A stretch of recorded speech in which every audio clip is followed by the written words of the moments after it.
I, 28M, met my girlfriend, 26F, at a bar where they were doing a quiz thing and I ended up on the same team as her since I didn't come in with a team of my own.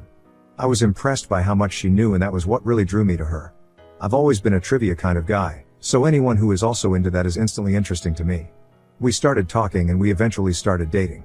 I'm currently pursuing a master's degree while she was previously a teacher but ditched her job to focus on building her online presence. She's aiming to be something of a trivia-focused influencer, which of course, I was solidly behind since I think we need a lot more personalities of that kind, especially women, on the internet. Anyway, when she was in high school, she had a really great friend who we're going to call May. May had a high school sweetheart that I'm going to call Tom, and their relationship, at least to external observers, was the dream. Two people who fell in love from high school, somehow managed to stay together through colleges on different sides of the country, and eventually started to live in close proximity after all of it. Some months ago, my girlfriend came to happily tell me about how Tom proposed to May and how they were planning to get married soon. I've met both Tom and May quite a few times and honestly, they're the nicest people. I have always wished them great. So when she told me, I was really happy for the two of them. I think everyone's story when it comes to love is different from the next person, but I've always loved the idea of finding your love very early on in life. There's nothing quite like knowing a person as deeply as that. At least when things end up going right until the very end, because as I will eventually get to in this narration, being high school sweethearts doesn't always mean that you're going to have a perfect relationship, if such a thing exists. So, the time came that there was a date for Tom and May to get married, and as expected, we were in attendance. To be honest, it was an amazing event and it was absolutely beautiful. It was somewhat rowdy because as I learned that day, a good number of May's relatives were part of a certain motorcycle club. Apparently, it was a thing her extended family was proud of, but she was one of those who didn't follow that path. They were all good people though. Some were rather scary but it was easy to get along with them. I didn't have as much emotional investment as my girlfriend considering I had only known both of them for a fraction of the time that she had, but I'll admit that it still moved me since the two of them seemed to be perfectly in love. Now, things started to go wrong when I found myself making small talk with one of the other guests who attended the same high school as the couple and my girlfriend. I tried to point my girlfriend out to him, and when I eventually found her, I saw that she and the groom were close to a wall and they both had serious faces on. The bride was somewhere else, chatting with some of her friends. Here's the thing. I don't think I would have had an issue seeing Tom and my girlfriend having a private conversation. That wasn't the issue that I had. It's the fact that on Tom and May's wedding day, the conversation seemed to be way too serious, at least from where I was standing. I made a mental note to ask my girlfriend about it. When the night finally rounded down in intensity and we went back to our hotel room, I brought it up and asked her what they were talking about that seemed so serious on a day that was meant to be extremely happy for everyone in attendance. She initially said, "Oh, it was nothing." But that answer just raised my suspicions further. I told her that it obviously couldn't be nothing and I think she realized that she'd have to say something if she wanted to make it clear that it really wasn't a big deal. According to her, he was just having the typical "am I making a mistake?" wedding anxiety and she just helped him settle down since they've known each other for so long.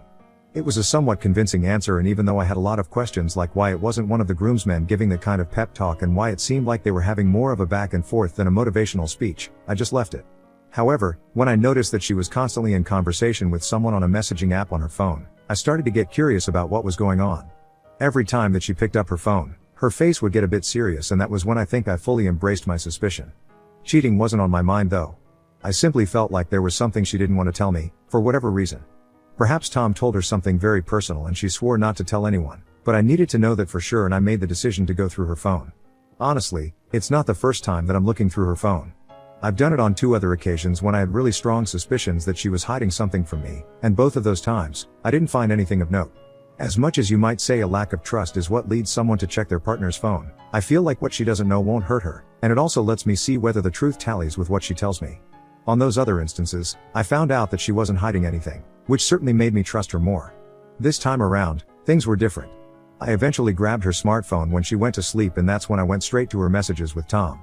He was the one that she had mostly been talking to that night by the looks of things. There were a lot of messages there on that same wedding day though most of them were from after we got back to the hotel room. I scrolled all the way back to the start of the day and there was a message from her that said, "Can I come around?" Followed by his response with the eyes emoji. After that, he said yes. Then the next messages were from that evening. Before I started reading those messages, I realized that my girlfriend had told me that she was going to the room where the girls were getting their makeup done by their traveling makeup artist. That was around the time that she had messaged Tom. At that point, I quickly exited and went to her chats with May and I saw her asking for where my girlfriend was. It took her a while to answer but she said she was on her way. I was scared to go back to the text with Tom, but I did, and the conversation they had that evening took me some time to piece together in terms of context, but I eventually did. As long as you're not going to be the kind to try and come clean, then we'll both be fine, my girlfriend said. Trust me, I'm not. I have a hell of a lot more to lose in this right now than you do. This is the worst possible timing. It was the only possible timing, Tom. Especially since we waited this long in the first place. We didn't wait for anything. You came to my room, and on the cusp of being married, there was something tempting about you being a reality. It was taboo and that was the appeal, and I know I messed up. But you liked it, my girlfriend said, followed by a smile emoji. That's not the point. You can like something and know you shouldn't have done it. You sound like you have a conscience now, but you somehow didn't when I was naked in front of you. I messed up, yes. I liked it, yes. This will never happen again. I've crossed a boundary in my life where this kind of stuff is now unacceptable. And no, I'm not stupid enough to try and tell May. At least indulge me and tell me what you like the most. I've always fantasized about you and this was like a dream come true for me. I just want to hear how good it was for you. Give me something to treasure if this can't happen again. And then Tom went into about 2 paragraphs on their sexual encounter, talking about what he liked the most about her body and the things she did. I didn't realize how my hand was shaking with rage until I could barely read the screen anymore. I don't know how, but somehow in the midst of the fury in my head, I captured as much of the incriminating chats as I could on my phone, and I left the hotel room. I remember walking around aimlessly that night, trying to put some kind of sense into my thoughts, but everything was an absolute jumble at that time.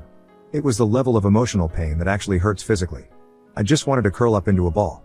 However, somewhere in the midst of all that pain was relief, because I knew that I was dating a cheater and I knew I could end things without the pain of divorce. Tom and May had just gotten married and I couldn't imagine that my girlfriend and I's wedding would have been more than 2 years away. I could have ended up with a cheater and not known a single thing about it. Here's the thing. I know for a fact that I want to break up with her, but here's the part where I need help. May literally just got married to Tom. I don't know whether I should tell her what I know. It's definitely the right thing to do, morally speaking, but some people prefer blissful ignorance if it is the alternative to a truth that will hurt them irreparably. I don't know what kind of girl May is. I could choose to just break up with my girlfriend and let her know why, but never expose Tom. Or I could confront him and let him know I know, but is that really a punishment for him? Honestly, I'm confused, but I've been dating this girl for 4 years and I'm so hurt. I need to get back at her, without doing anything illegal, as much as many illegal things have been appealing to me. I'm looking forward to what you can all suggest to me to help out. Edit 1. A common comment is that I shouldn't be responsible or concern myself with what May does with the information I provide her. The argument is that I should do the right thing by telling her, and whether she hates me for it or not isn't my business as long as I did the morally upstanding thing. I think a bigger part of me agrees with that angle. I'm not trying to be a homewrecker, especially this early on in a marriage, but I think it might have to be the way that I go. Edit 2. There was one comment that said I should get in bed with May, seeing as it is the most equal form of revenge that I can exact. I was amused by that, and it seems like the commenter was joking, hopefully, but I don't roll that way. Generally speaking, you can choose to cheat back if you know you can't leave the relationship for whatever reason, but there's really no great argument for why you should stay with a cheater if you have all the necessary circumstances to dump there at SS. That's what I'll be going for. Update. Hello friends. It is me and I am back. I am more than happy to be able to deliver this update so soon after the last post. I think it has been just about a month or so, but I'm very happy with how things have gone, and honestly, I don't think that they could have gone any better than they have. Let me get into it. The first thing I did was to get rid of my girlfriend.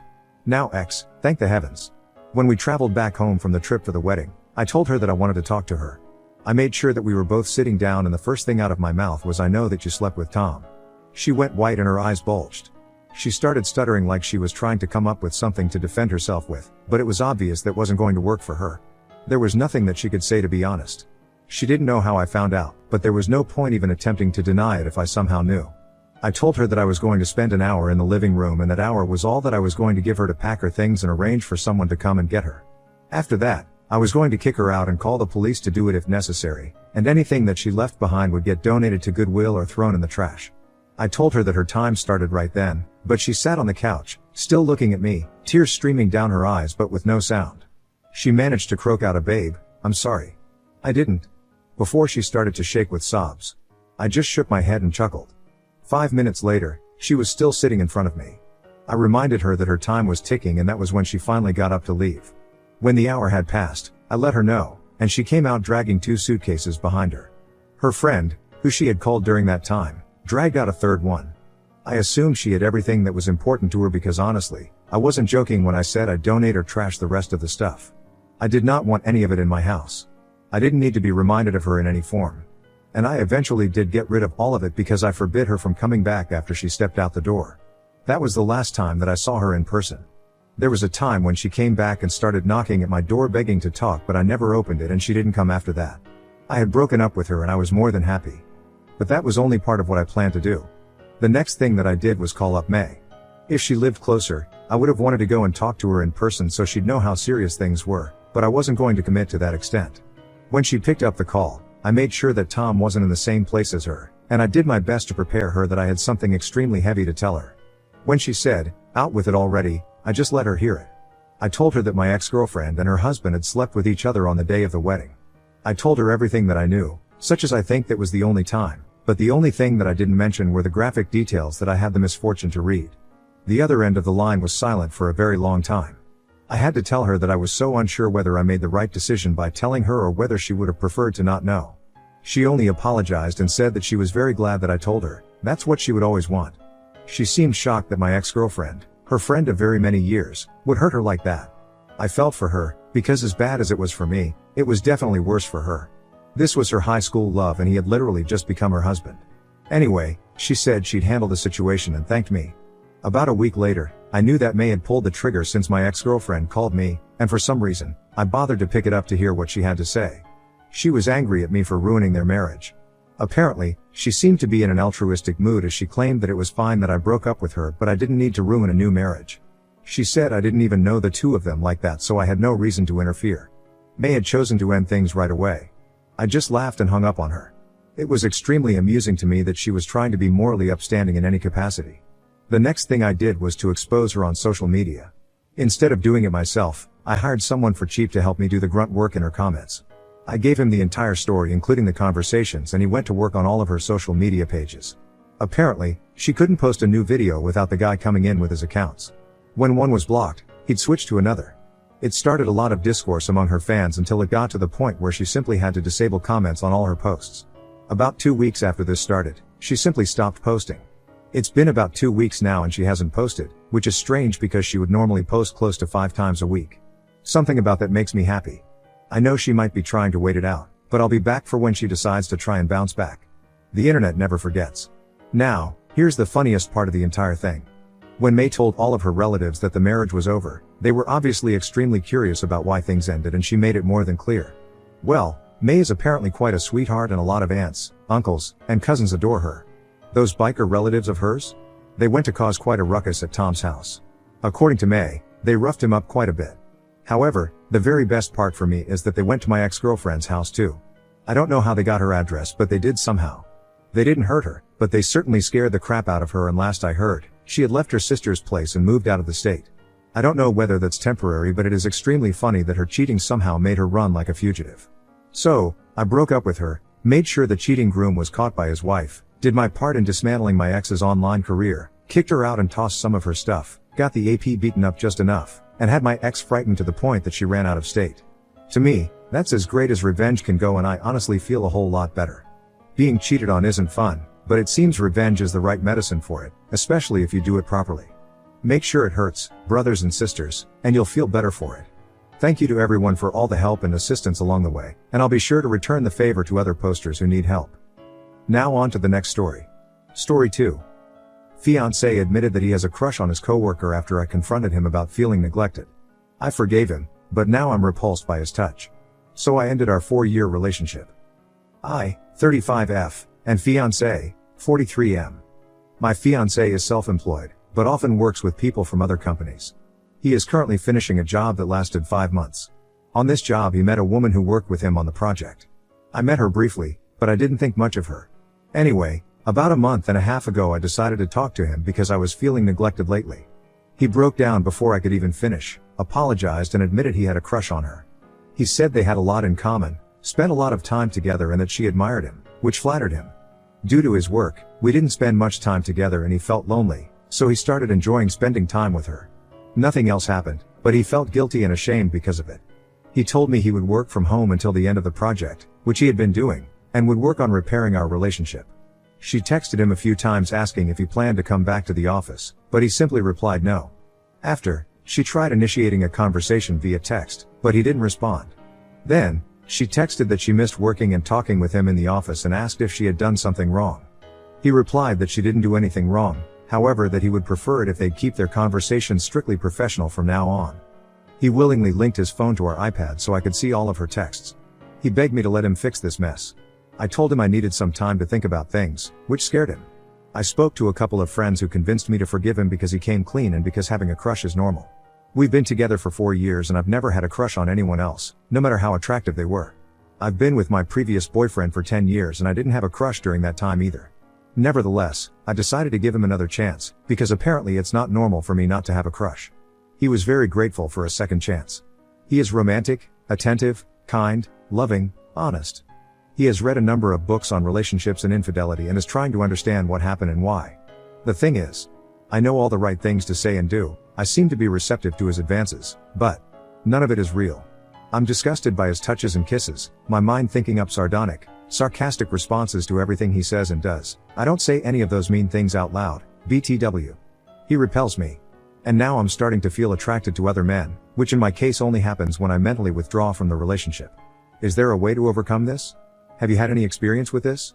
Update 1. Since I continue to receive responses in this thread, I made another one. To keep things short, I ended the relationship. Love isn't enough to overcome distrust. Comments. Ferk. In my experience, once I'm mentally checked out, there's no going back. No amount of promises, effort or guilt can bring back trust. You need to be able to trust your partner from the depths of your soul, with your body, your feelings, your life. Dear Juice 1560, I think you just subconsciously feel unsafe and that is making you check out. He didn't say anything till you did, so I don't blame you. It wasn't just an innocent crush he was playing into it, as she was too to say she misses him. It was at bare minimum the beginning of an emotional affair. Thank you for stating this better than I could. As I've written in another comment, I can see myself marrying him, having a child with him and then him looking for another woman while I'm still postpartum. It might be better to break up before marriage and children complicate things further. Should I just hope he doesn't do it again the next time things get difficult for him?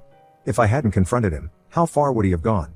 I love him, but I'm not sure this relationship is worth continuing anymore, as I don't trust him. I don't know how to move past this. I don't want to spend my life policing his every move and being paranoid each time he stays longer at work. I don't deserve that bullshit. Update 2. Yesterday afternoon, I gathered the courage to talk to him.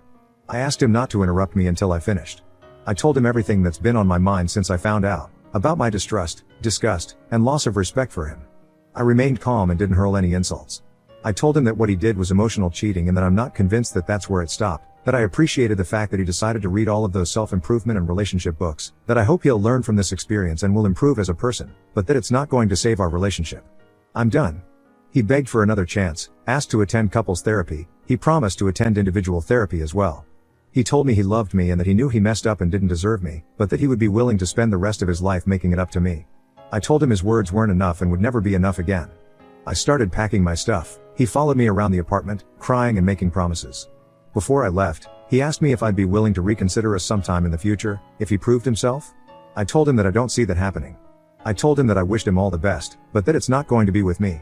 I am staying with a friend now, while looking for an apartment.